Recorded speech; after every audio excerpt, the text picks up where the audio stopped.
I found a pair of Oregon LeBron 2s back in like 2009. It was my whole paycheck for the month. Oh, wow. And I ate Reese's Puffs for like the whole month because of how expensive they were. I was like, this is the one chance. I'll never be able to get these again.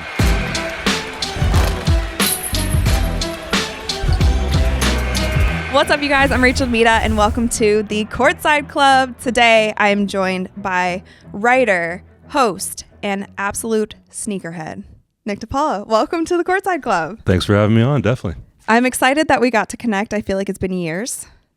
We started off in the same little sphere of grassroots basketball, just getting to know all of the different brands. And now look where you've become, interviewing Steph Curry and some of the biggest names in sports. So I'm glad we get to catch up. Definitely. No complaints. I mean, I grew up with the game, and getting to work around it is obviously as fun as it sounds. So it's been quite a ride. How did this sneaker game start for you? So I always joke, when I was in middle school, I had a $40 budget. Okay. And then in high school, I had a $50. So I never had Jordans or whatever you would deem the best shoes to be. I still had cool stuff. My mom hates that story. She's like, it's not like it was that bad. But I do joke, if I would have got penny twos in the 6th grade, maybe that was it. But instead, it was always this aspirational thing. Like all these players I look up to, Penny Hardaway and Jason Kidd, and then their shoes that I always wanted. And so I was always trying to read more about them, learn more about them with East Bay, Slam, things like that. Right. And that's kind of what started the passion, thinking I could, obviously play and try to be in the NBA like every kid aspires. And then you have that moment of truth where you realize, like, how do I realize the way to get around the game? Yeah. And that's how the writing thing started. So it started with writing about sneakers. That's not a normal thing, right? Like back in the day, it was writing about fashion or what people were wearing. But in the sports world, it was maybe the signature shoes that were coming out, the Jordans, but there wasn't the kind of culture that we have now. Correct me if I'm wrong. So not only was this pre-social media, this was like pre-blogs and internet. So you think to like the late 90s, right? So MJ just retired. Slam was like my favorite magazine ever. I consider East Bay a magazine, even though it was obviously a selling catalog. And every August, instead of another monthly issue, Slam decided to start a sneaker magazine called Kicks. I think I remember that. Yeah, so they still do it now, but KG was on the first cover, Kevin Garnett, and he was wearing a rubber band on his left wrist, and I still wear one to this day as kind of a tie back to that. And ever since then, that was kind of what I realized, like, wow, like not only could I write about basketball at Slam, but maybe I could actually write about sneakers too. Mm-hmm. Russ Bankston had some interviews in that magazine at the end with like Eric Avar, who did all the Penny and Gary Payton shoes, Aaron Cooper that did all the Pippen shoes, and then of course Tinker Hatfield people knew as doing the Jordans. That was the first time I had ever heard those names. They in that article said that Nike was based in Oregon. I didn't know that. I grew up in California, so I was like, maybe I should go to school in Oregon since it's closer. Okay. And try to figure out a way into the magazine world, and so that's what I did. So it was all around sneakers, though. Yeah. I think that's dope. What was your shoe as a kid that you were like, if I had all the money in the world, which is maybe even $125 budget, which are the ones you're taking? That's exactly what they were. They were $125. I think the best shoe of all time is the Zoom Flight 95. Okay. The black and carbon fiber. They coincidentally just came out this last year. It's the black with like the spheres on the side. Mm-hmm. Jason Kidd wore them. Mitch Richmond wore them in the playoffs. Gary Payton wore them. I just thought it was the coolest, most futuristic shoe.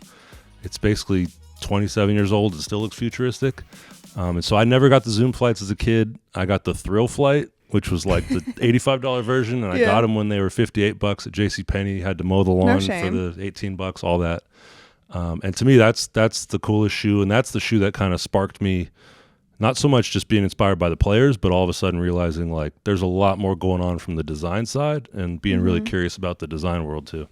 So your rubber band you talked about with KG. Have you worked with KG since? I might be a guest on the KG Certified show in the next couple months. Really? Yeah, out of nowhere, he was like, I want to do a sneaker show. Like, who do we get? And somebody brought my name up. So dope. That'll be a cool moment. Wait, have you met? I've never met him. Okay. Yeah. Of all the players, like Jason Williams, meeting him was like a cool one. Penny Hardaway. Yeah. I've never met KG. Probably the most intense person I've ever met in my life. What everybody says. That's what I'm expecting. But I met him and it was years ago, and it was an interview for 2K TV the first time I met him. And he was just like, hey, and we had the same agent at the time as well. So I'd heard all these stories and like how he's a great guy, whatever, but I just wasn't expecting it. The voice is loud. It's really intense. And I remember him saying like, do you still hoop? And like that kind of way. But it's almost like an aggressive way. Like he's coming at you and I'm like, yeah. He's like, well, do you or don't you? Yeah, that's not a convincing answer. And I'm like, well, because I don't, like, I would consider myself retired, but like, yeah, I'll play sometimes. But how do you say that when somebody who's like 7 feet tall is like hawking you up? Like, well, do you play? And I'm like, He would have put you on the spot and tested you. That's the thing. Like, yeah. I don't actually. I'm glad a hoop was like nowhere in sight. Anyway, though, still a super nice guy. Also, one more story about KG. We were in Vegas and I was doing an event and it was KG, Kenny Smith, Diana Taurasi, who was incredible. I hated her growing up because I was a Tennessee fan. Okay. She was a beast. She was just like anti-UConn. I get it. Yeah. Then when I met her, I was like, oh, you're one of the coolest people ever. So changed my mind. But KG, we were in Vegas for this event. Everybody is in like nice dresses, heels, suits. Like he's dressed up and he's talking about he doesn't drink in a strip club because he likes to eat hot wings in a strip club. And if you eat the hot wings in a strip club and drink too much, then you'll your pants. Wow. So noted. Like, yeah. So like those are some of my 2 experiences with KG. So I'm really excited for you to go on his show and I hope he keeps that same exact energy. I'll have to report back if he gives me such good advice. But yeah, that's you intense. Can't drink in a strip club. Slam did when he made the Hall of Fame. Slam did like an all KG issue. Yeah, and they had me write about the rubber band story, which was pretty cool. Oh, cool. So as a kid, I wanted to write in Slam, and that was like a workaround way to write about it. So it was pretty cool. Has there been anybody that you've met that was kind of like a star? You were starstruck a bit, or this was like a wow moment for you? I always joke. I was at Soul Collector magazine for 8 years. And our 25th issue and 5th anniversary cover was Penny Hardaway. Mm-hmm. We went to his house in Memphis. He forgot the interview was taking place that day. He was out golfing, but it's all good. And he was like, oh, come back at like 6:30. So we were like, all right, cool. So we hung out at Olive Garden for 4 hours, came back at 6:30. And it was the best interview ever. He had this crazy shoe closet that was all customized. He had a full court hoop in his backyard with like the 1 cent logo everywhere. And I was 23 at the time. So I always joke, like if that would have been it, I would have been totally satisfied. It was great. And we got to do a 5th anniversary Air Penny 2 collaboration for Soul Collector. Cool. Which was gray, black, and neon because that was like our original colors. And that was like one of those shoes I always wanted as a kid. That was, I think those were 140. So that was definitely off limits. So it was kind of one of those full circle moments. And Penny himself is like, there's some guys, they played their whole career. They had great shoes. They don't keep any of them and they don't really have like an attachment. Mm-hmm. And there's other guys that like got paid a bunch of money. And so they're going to tell you how great the shoes were. But then Penny's one of those rare guys that like loved it when he played, appreciates all the people that still love the shoes and is like still involved in the designs and the retros now. So it was cool seeing how like, he was retired at that point, obviously didn't retire the way he wanted to with all the injuries. And for how much he was still like invested into it and passionate about it, it was pretty awesome. Have you been to other NBA players or former NBA players' houses and seen their shoe collections? Of course, I went to PJ's. Okay. He tricked me. So, he's got the fashion element and the sneakers, right? I think his wife was mad because he flipped their dining room into basically like 3 rows of 8 racks each of all his crazy jackets, his pants. Like it was basically like when you say you have a walk-in closet that should have been a dining room, like it was pretty intense. Yeah. That was the old house in Houston. But then he tricked me because upstairs he had probably like a couple dozen pairs on this pool table that were like pretty rare. Mm-hmm. And I was just asking like, well, where's all the stuff? Like you got probably 500-600 pairs of shoes at least. Where's the stuff? And so we were walking down this hallway. There was a bathroom and there was a bookshelf. And literally it was like a trapdoor bookshelf. It goes into this whole closet. Like fingerprint access? No, it was not secure at all. It's literally you just move a book and then slide the whole shelf. But that's sick. But it was great because he just had the rarest stuff in there. He had all these different exclusives from Chris Paul Jordans to different college PEs to original vintage stuff. And, a guy with a lot of money, sometimes they have access to whatever they want, but they might not know the backstory or the real history. And I always joke, PJ is in that like top 1 percentile of anybody I've ever met into sneakers. Like he knows as much about the history as anybody out there. Is it more like a museum when you get to that level? Do you know what I mean? It is, because he has it very organized, the same way I do and a bunch of other people do for their collections. Like, you have it by brand, by year, by style. And he's since moved out of that place, and now he has like a dedicated quote unquote sneaker loft in Houston. That's literally a 1-bedroom loft just for his shoes. That's dope. Yeah. Because I get to this point, you would probably kill me for this, but I've gotten so many like free sneakers just kind of being in the industry. And obviously I even started off doing more things with the brands. So I would get basketball shoes all the time. And I had a closet full of basketball shoes, like all the signature shoes, all the everything, but I don't play basketball anymore. Like I just don't. I'm not going to wear them. So I got rid of like a lot of them. I just moved. I kept maybe like 12 pairs. But I gave them away to a girls' basketball team. Okay. So they have some. So they're set. They're really set. But I was thinking back, I was like, these are all the signature shoes. I was like, and I kind of don't want to sell them because I don't care that much. So let me give them away. But I wonder if I gave away any heat or something I should have kept. Or maybe I should have called you first. Very good chance. You definitely should have hit me. There's stuff from like 10 years ago you don't even think about that is now all of a sudden worth a ton. Like, I mean, a lot of that stuff from like the LeBron, Kobe, KD era, like people played in stuff that they didn't even think to like keep brand new or not wear much. Right. Sounds like you probably didn't hoop in that stuff much at all. I kept my 2 pairs of Kobe 8s, but they were actually my favorite basketball shoe as like an adult basketball player to play in. So I kept those 2. And I have 2 pairs of LeBrons that are 1 of 100 that I got from somebody. And one is maybe like a Sprite one? Yep. Sprite 12s probably. They're red and green. Yeah. So I just went through this dilemma. I just moved 2 months ago. I counted 768 pairs at the spot. Dear. And so I was like, I need to move. I just need to move because it'll force me to downsize. Yeah. This is a outlandish amount. And when I was at the magazine for 8 years, and even since, like we always had a rule you couldn't sell shoes because we would get stuff for free. We didn't want the writers like wheeling and dealing and stuff. And it just totally backfired. Me and my boy Zach just were stockpiling stuff at our spots. And the next thing you know, you got over 500 pairs of shoes. So I'm actually going to do like a charity auction and try to buy jerseys for our middle school and try to give back that way. Fun. And it's still, I'm still keeping like, I'm still going to have like 350 or 400 pairs. So I'm not getting rid of, I'm not going down to 12. I could never do that. No, these are just basketball sneakers. Okay. I have a ton of others, but just for playing basketball. But yeah, I always joke like from being a kid that wanted all these player shoes I couldn't get to like have a overflow of stuff is, I'm not complaining. You should gather like other athletes and their shoes that they're also willing to give away and do like a whole event or auction where they're signed or whatever, but they could be like PJ's collection is like 6 pairs or something, and Katie's everybody is another. Just chips in. Yeah. I like that. Okay. And you should host it as being the connoisseur that you are. Some social content. Yeah, we did an ESPN thing called Kicks to Beat Cancer a few years back. Okay. So we had everybody donate. We probably got like 60 pairs. That's dope. This was actually right before Kobe passed, and he was one of the people in there, which was cool. Cool. So it raised like, I think $65,000, something like that. That's sick. So I might have to do that idea. Did you get to work with Kobe at all? I did. I got to do some phone interviews with him, like different events.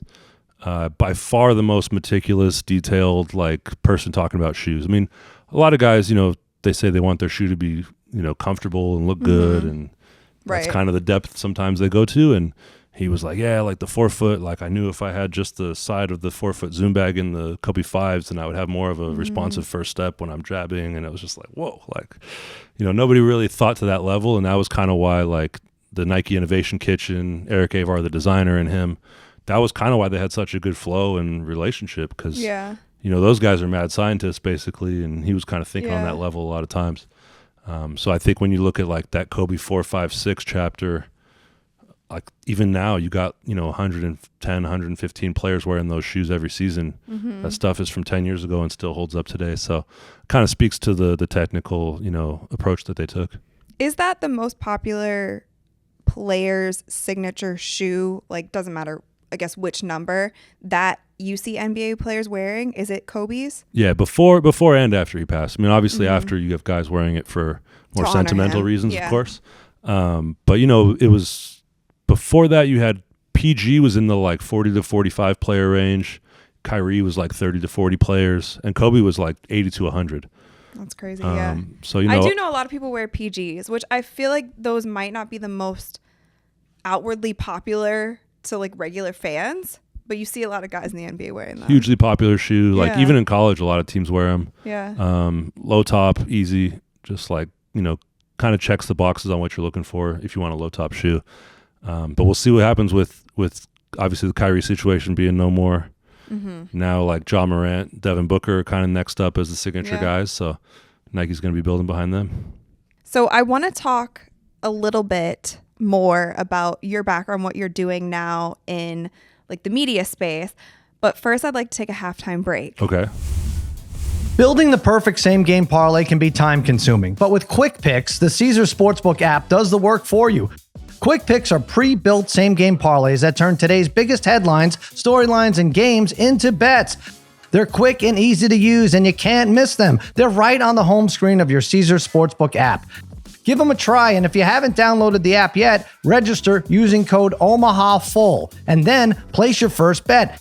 If you win, congrats. If you don't, you'll get your stake up to $1,250 back as a bet credit.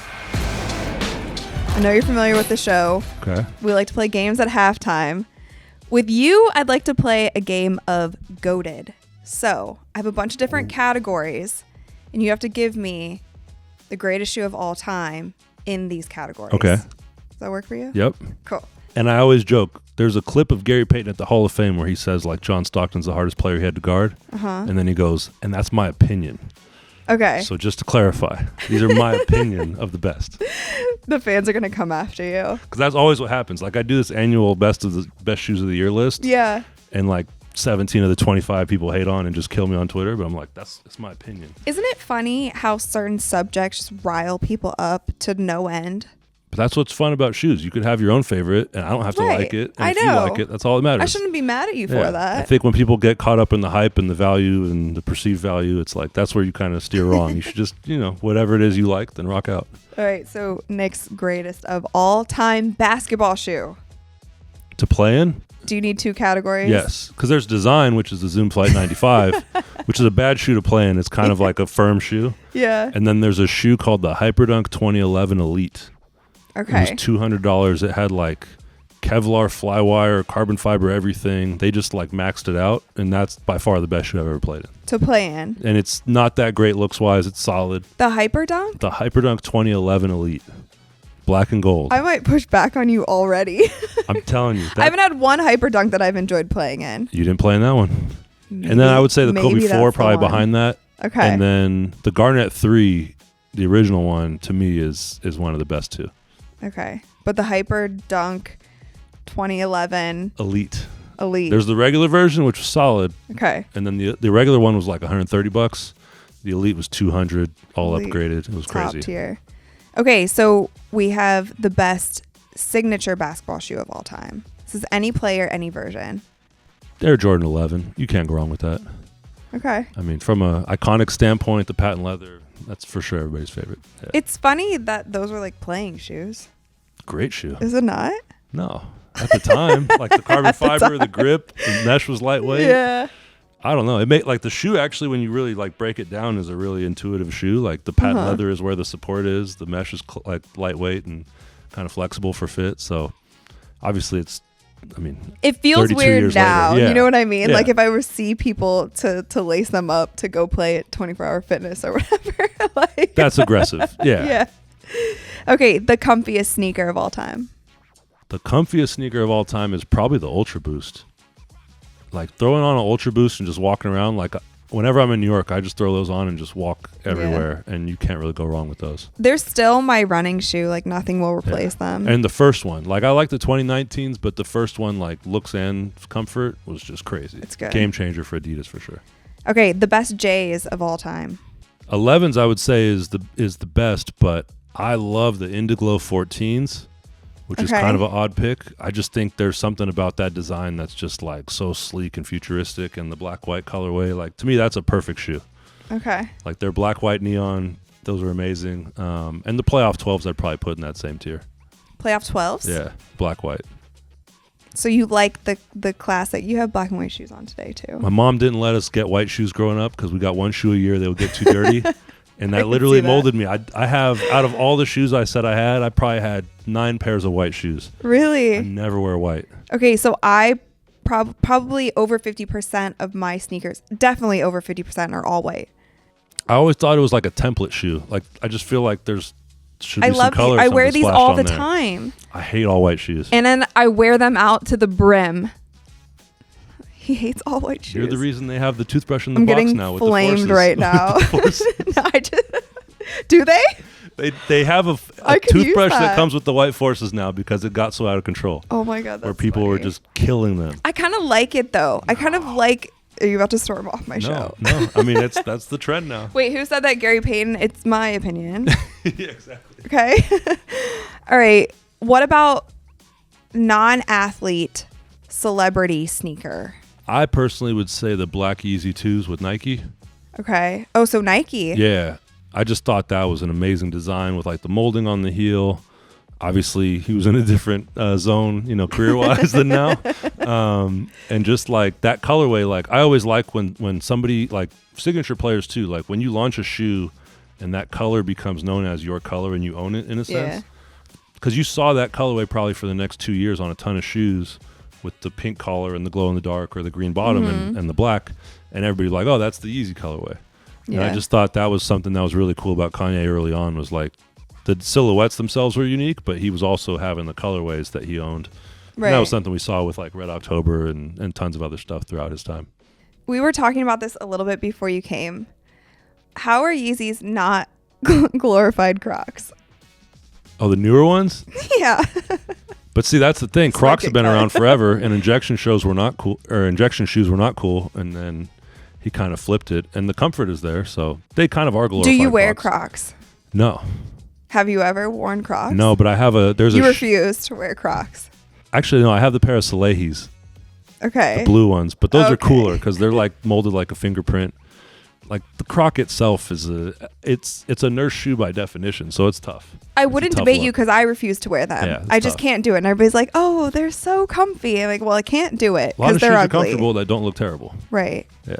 Okay. It's not mutually exclusive to have like comfort and something that looks solid. I'm glad we agree on something. No finally. Crocs over here. All right. What about luxury brand crossover sneaker with like a Nike or Adidas? So think of like the Dior's or whatever. That's the newest. I feel like that caught heat. I'm a big America's Cup fan.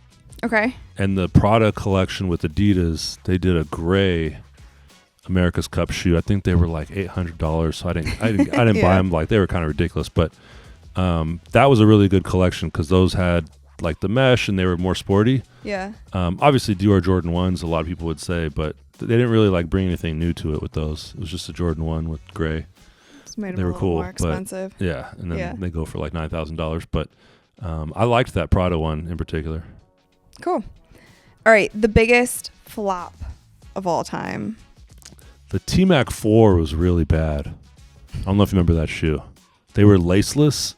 I do remember the T-Macs. Yeah, the T-Mac 1, 2, and 3 were awesome. Because they like came up on the side, right? Yeah. The first 3 were great. Like the 2 actually just came back this year, and they came out in like the SVSM LeBron colorway. Like T-Mac was on fire. He was playing great.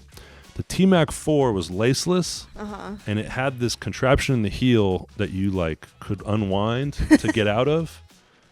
And mid-game, he told this story about how like the heel piece came off and like his shoe got loose, and then he didn't know what to do because you can't tie him because there's no laces. Right, yeah, there's no backup plan. And the shoe broke in the middle of the game basically. And I think that was like, there's a lot of technologies that were like one and done for a reason. Yeah. And that was one of them. That was one of them. Yeah, like that's got to be up there. What about the pump?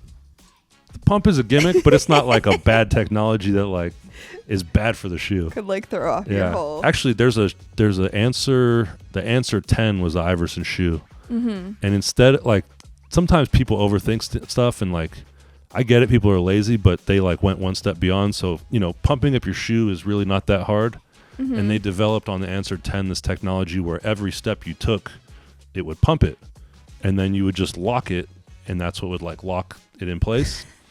They didn't tell me that.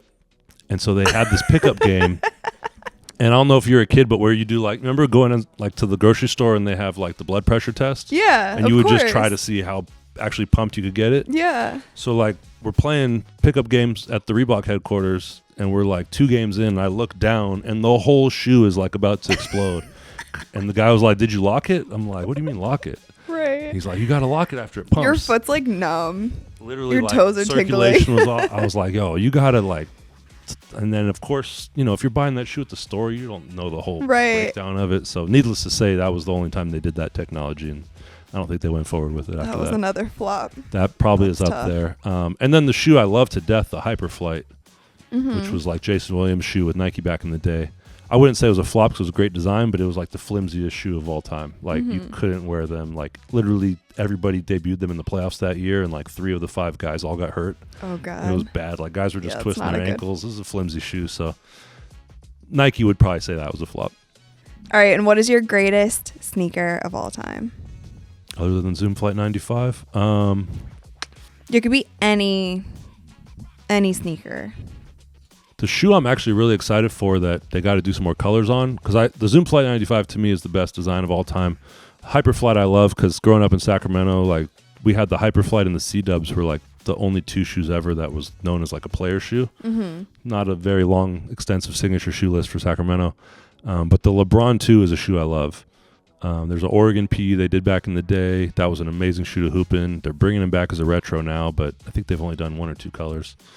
So I'd like to see more with those. To me, that's a very like underrated shoe that I don't know if this generation's going to appreciate, but you know, as they get closer and closer to thinking LeBron is their MJ, then hopefully it's a shoe people get back on. It's weird, right? I feel like we're in this new era of the NBA. For this sure. This new era of sports culture in general. I mean, Carmelo was the first player I actually interviewed for the magazine back in the day. Oh, really? And like 2 weeks ago, there was that clip going around where they were asking kids like, who's Melo? Yeah. And they were saying LaMelo Ball. And of course they're saying LaMelo. But, right. You know, it's like crazy to think like, you know, a lot of people, they might not even remember like before Kobe retired.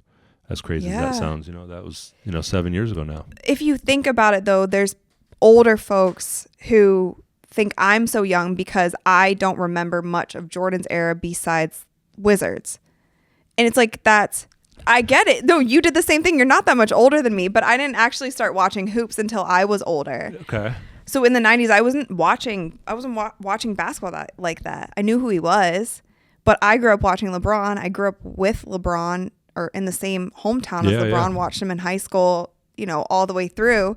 So that's kind of my era. So it's, I don't know, it's weird. There's always different eras. And so who is next? Who is our next LeBron that the media focuses on, the NBA focuses on? I mean, we have Giannis, we have Luka, we have Ja, we have Steph, we have KD's also older now too. I mean, it's crazy to think Ja is only 23 because he pretty much could be an MVP candidate for like 8 years here, if not longer. Yeah.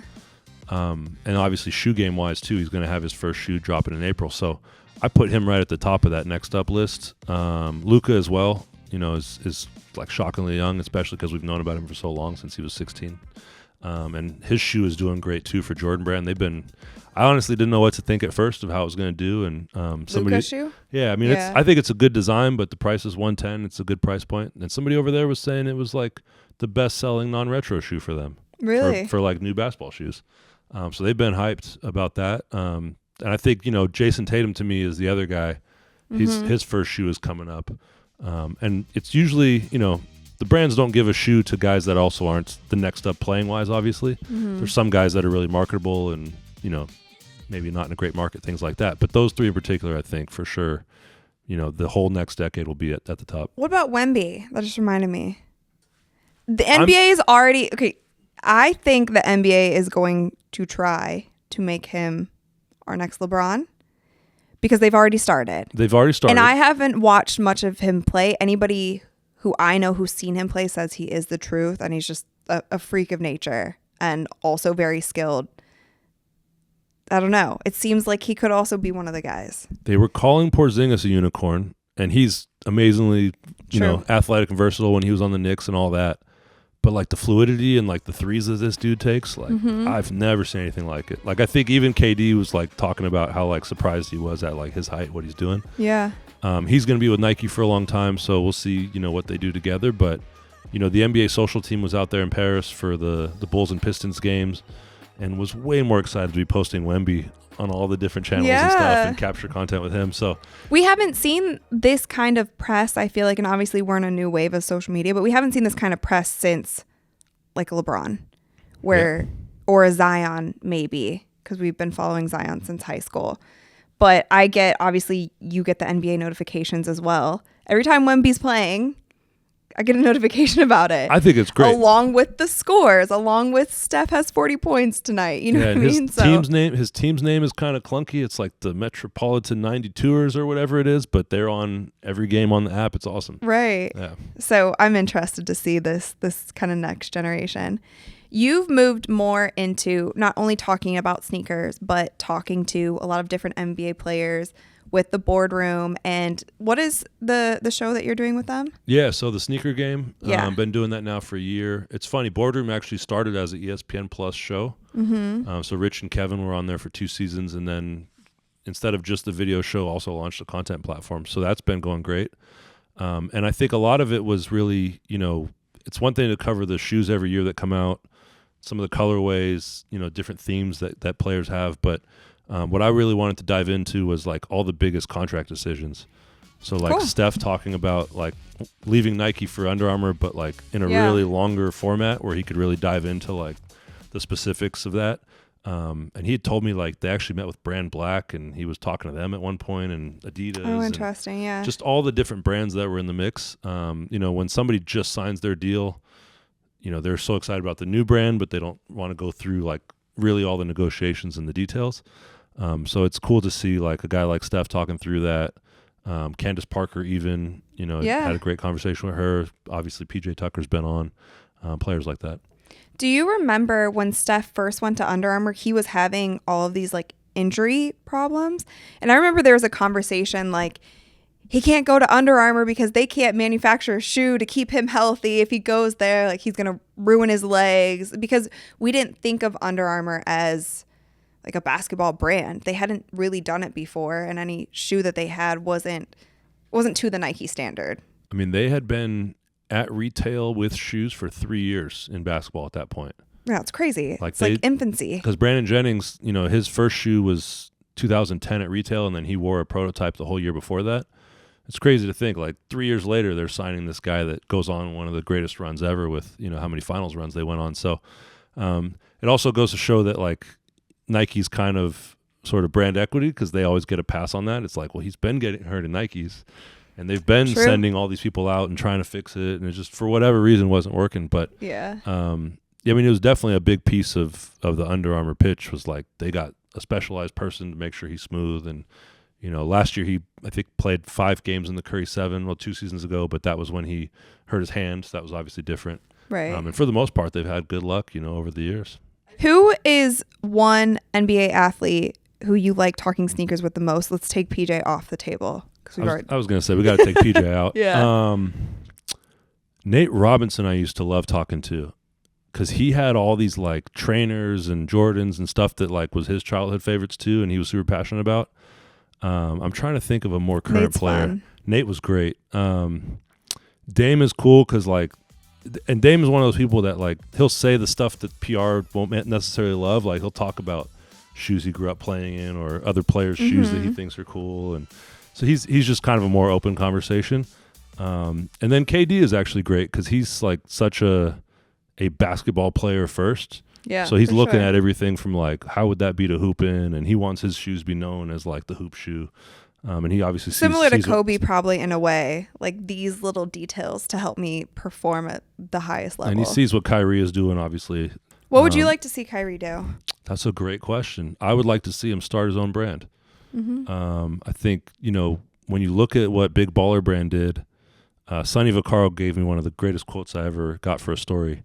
And he said, it was the worst handling of the best idea I've ever seen.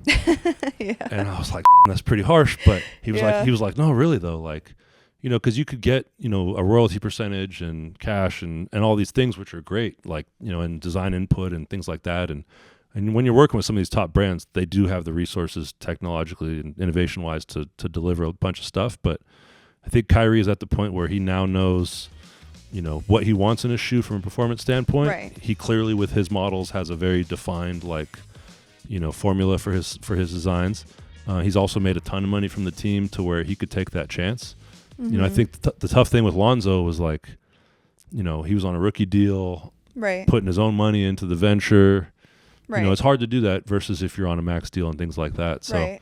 And I think haven't had as many years to prove himself either. Yeah, and you're not familiar enough, with people, right.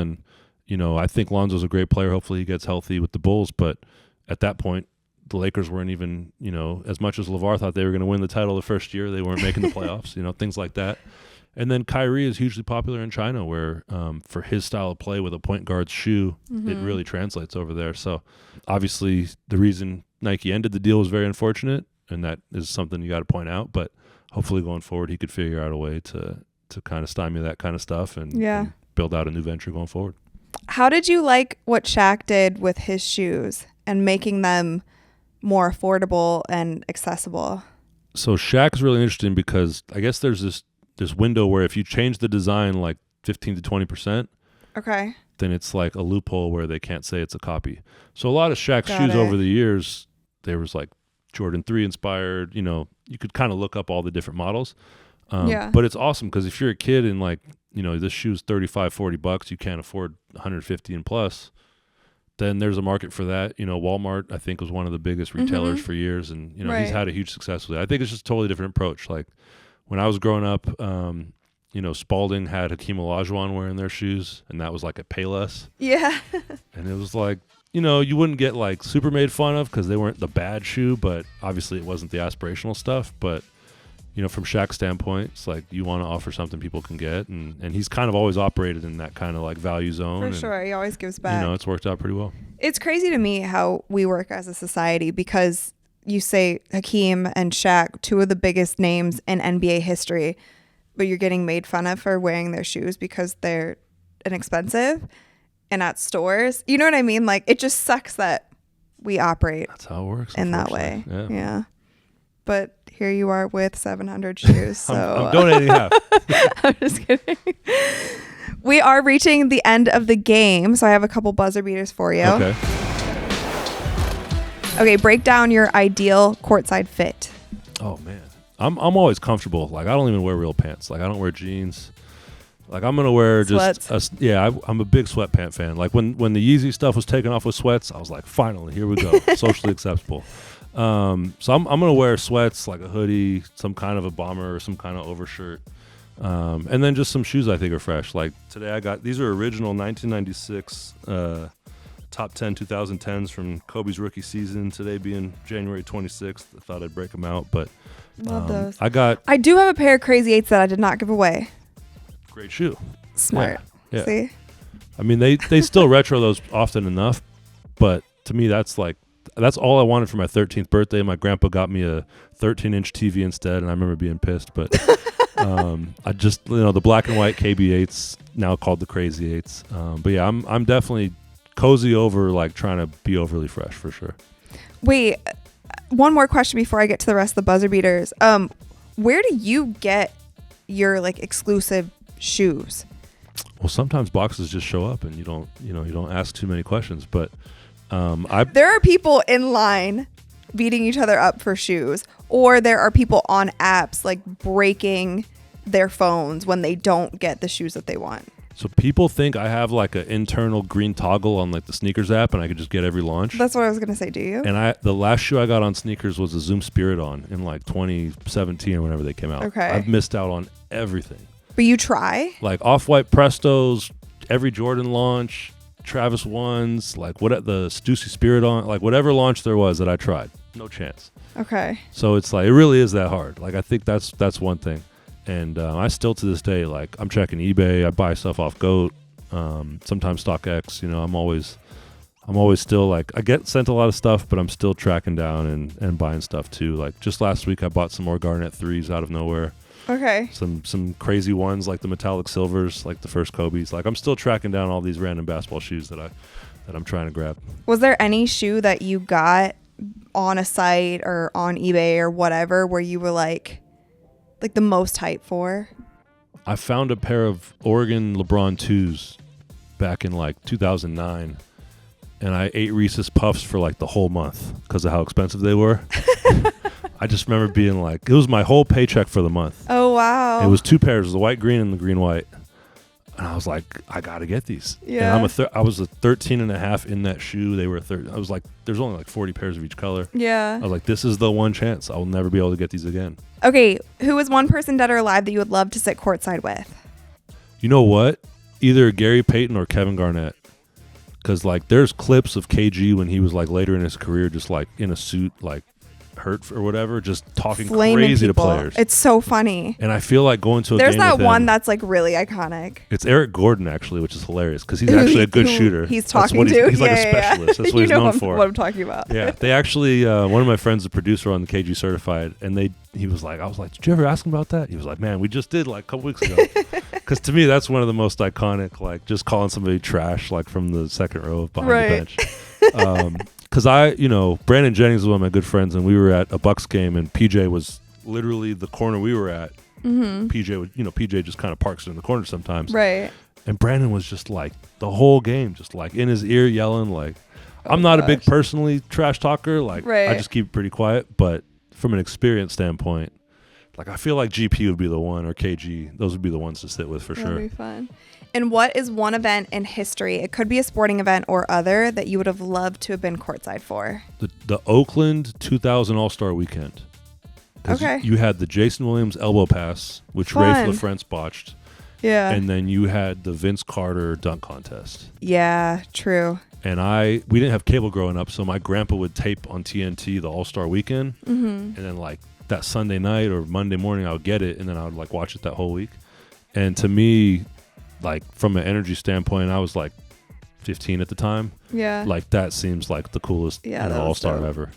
Jason Williams is one of the coolest people that I've worked with as well. I got to go to his stance camp. I don't really play that regularly anymore. I used to play like 4 or 5 nights a week.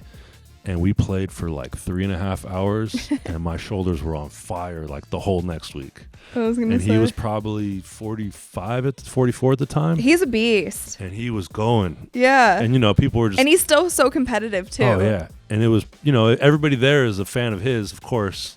So imagine like 10 Jason Williams super fans on a court, just all throwing the worst passes ever the whole game. He actually taught me how to pass to a shooter because we were working together. This was well after you retired? Well after. Perfect. Yeah. So I have no use for it. Yeah. But he taught me how to or what he said that he would do for his shooters is he would line up the laces. Mm-hmm. So when you catch it, you catch it right on the laces. And when he was passing to me, he's like, see, you don't have to shuffle it around. Obviously, when you're in game, it's harder to line up the laces for who you're passing to. But that is something that he did, which attributed to him being such a great passer, which is crazy. I was like, I wished I had you on my team. Only if you knew that when you played. I would have been 85% instead of 75 from 3, 85% from 3? I'm just kidding. Okay. Hey, I can say it now, right? I'm out of the game. I can extend my stats a little bit. Anyway, Nick, thank you so much for joining us on the Courtside Club. Let everybody know where they can find you and anything that they should be on the lookout for. Definitely. You can follow me at Nick DePaula. I always joke. I post my shoes on Instagram, and then I post all the players' shoes on Twitter, along with whatever stories are going on. And I just follow the game every night. I'm always keeping tabs on what people are wearing and excited to highlight what everybody's wearing. Cool. Thank you so much. Awesome. Thanks for having me. Thanks for watching, guys. Make sure that you like and subscribe, and we'll see you next time.